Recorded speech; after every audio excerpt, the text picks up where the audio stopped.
340 pounds hit the gym mat sideways. The sound came sharp, a dull thud that swallowed every other noise in the San Fernando Valley warm-up area. Harold Morrison, national record holder, lay sprawled across rubber and chalk dust, his massive frame twisted at an angle that defied his usual dominance. His right leg bent beneath him, his left arm splayed outward, fingers twitching. Bruce Lee stood motionless above him, shins still extended. The strike point gleamed with a thin sheen of sweat. No aggression colored Bruce's expression.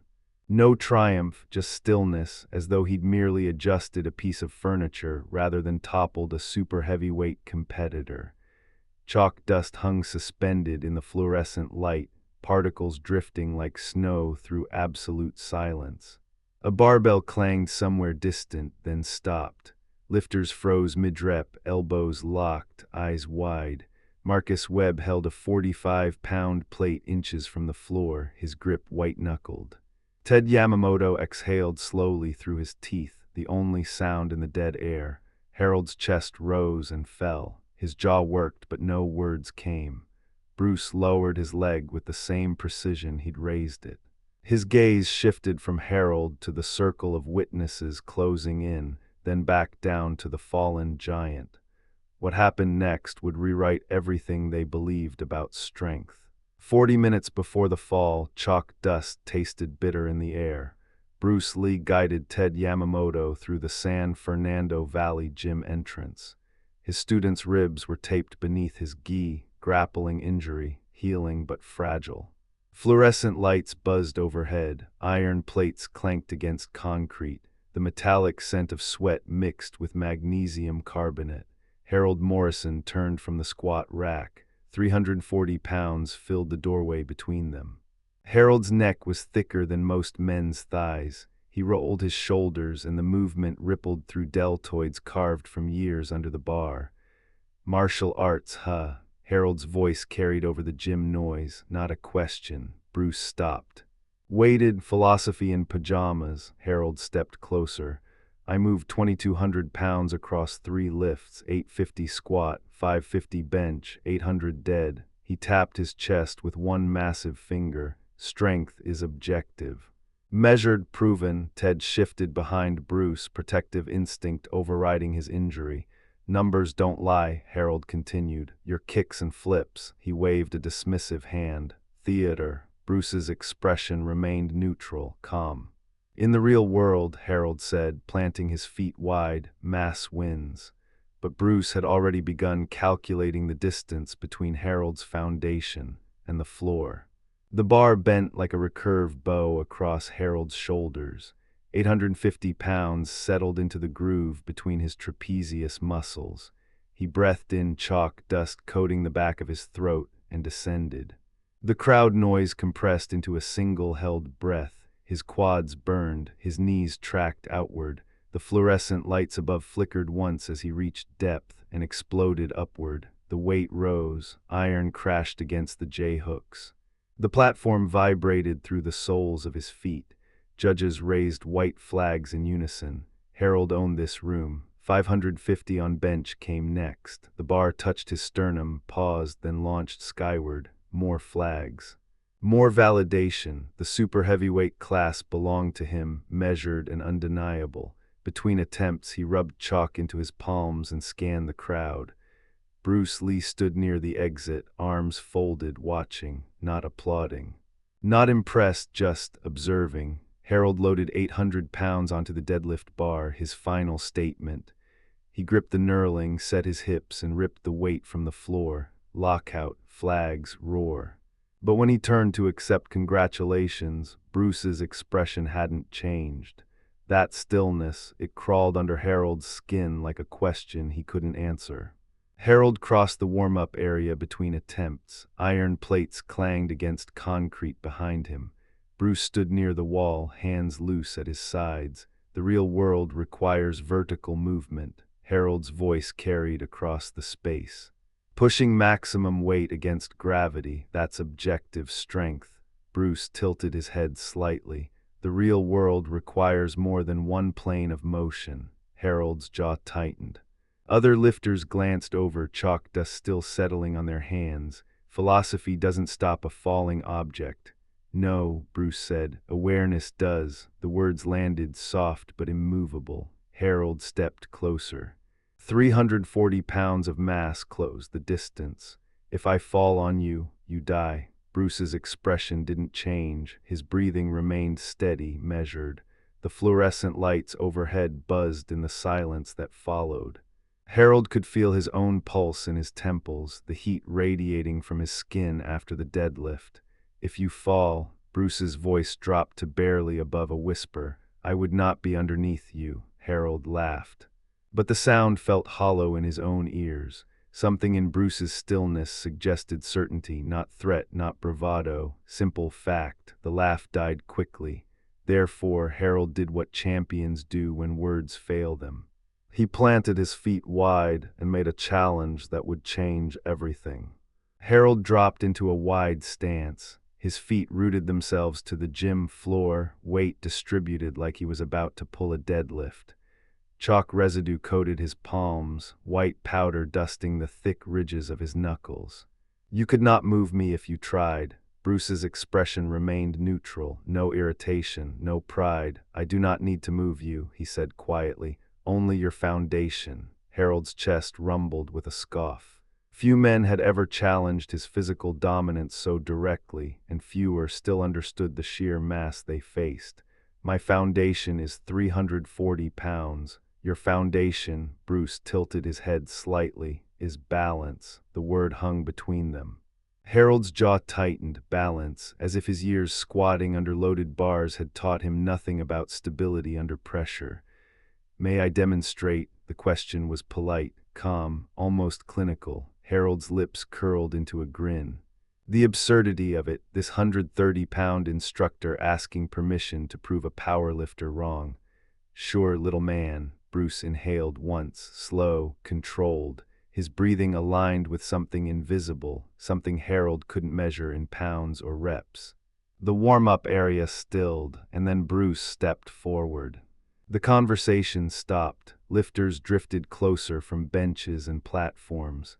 Iron plates forgotten mid-load. Marcus Webb set down his water bottle without drinking. Someone's chalk-dusted hand smeared white across a gym mat as they knelt for a better view. The circle formed slowly, tightening. Harold planted his feet wider than squat stance. 340 pounds distributed evenly, knees slightly bent. His thighs could move mountains. He rolled his shoulders back, chest expanding. The smirk stayed fixed on his face. Bruce stepped forward, empty hands at his sides. No fists, no tension in his jaw. His breathing remained even, audible in the hush. Steady, measured, in, out, like tied against stone. Harold's smile widened. This would be quick, embarrassing for the martial artist, a lesson in reality. But Bruce's eyes held no doubt, no hesitation, just focused calm that didn't match the situation. He moved closer still, within arm's reach now. Harold could grab him, crush him, end this stupidity. Yet something in that approaching stillness made Harold's pulse quicken despite himself. The fluorescent lights hummed overhead. Sweat and old chalk hung thick in the air. Bruce's right foot shifted forward 1 inch, then stopped.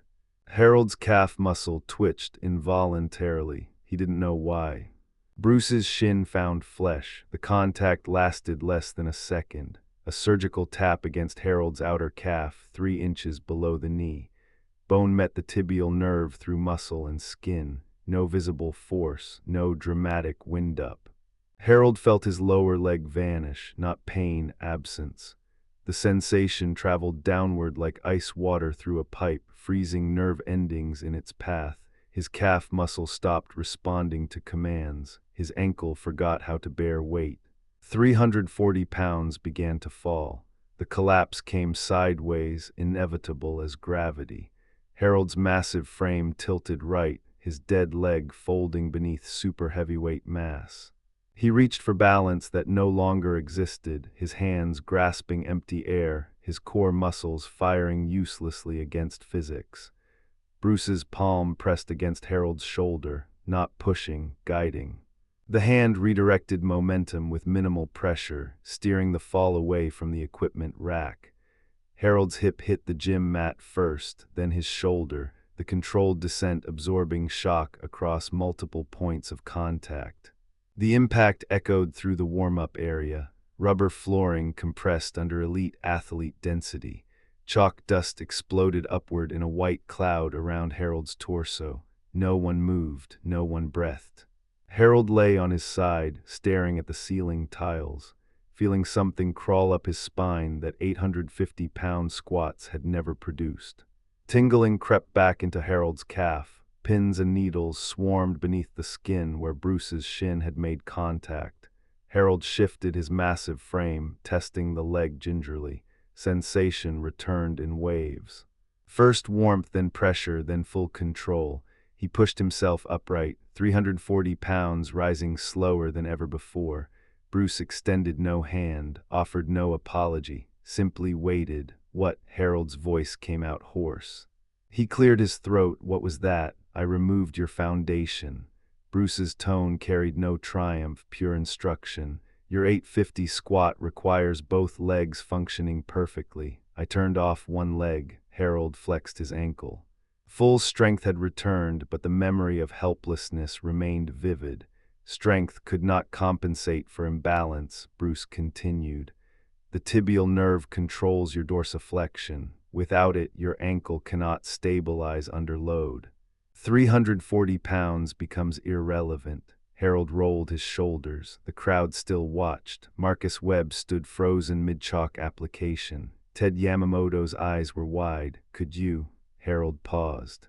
The question felt strange in his mouth. Could you teach me that? Bruce studied him for 3 breaths. Yes, he said quietly, but what I teach will challenge everything you believe about strength.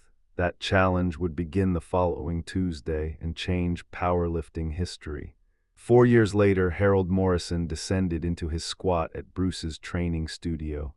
The bar felt different now, not lighter, different. His left hip whispered something, a micro-tremor in the vastus medialis.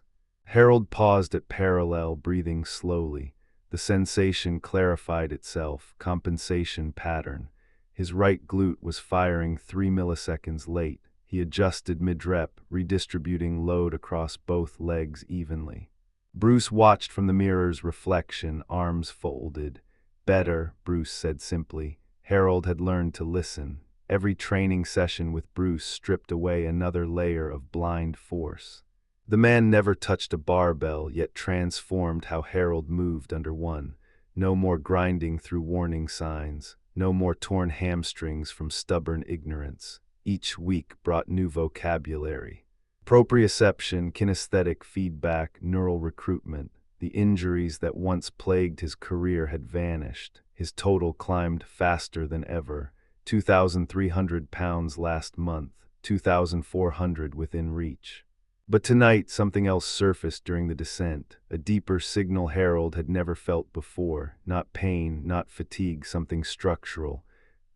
Something fundamental about how his spine was loading. He completed the rep. Set the bar down carefully. The sensation remained, pulsing quietly beneath his awareness, a door opening to an entirely different understanding of human movement. The bar slammed down, 2,300 pounds. Harold's lungs burned with the metallic tang of exertion, sweat pooling in the chalk dust on his neck. The crowd erupted, a wall of sound that pressed against his eardrums. Judges conferred, then raised white flags. World record. Reporters swarmed the platform before his pulse steadied. Morrison, who's behind this new technique? Harold wiped his palms on his singlet. 4 years ago, he would have claimed ownership. Now, he felt the memory of that tibial strike, the lesson of foundation over force. Bruce lay. Silence rippled through the press pack. The martial artist, Susan Hartwell, leaned closer, recorder extended. Harold nodded slowly.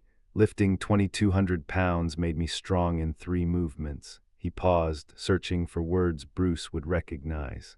Understanding my body makes me strong in infinite movements. The quote made headlines nationwide. Bruce never attended another meet, but Harold saw his students arrive months later, watchful, precise, asking questions about balance instead of weight. Legacy wasn't the record, it was the transmission. Harold taught what Bruce had demonstrated on that warm-up mat. Strength without awareness remains confined. Awareness transforms limitation into possibility. The foundation always mattered more than the load.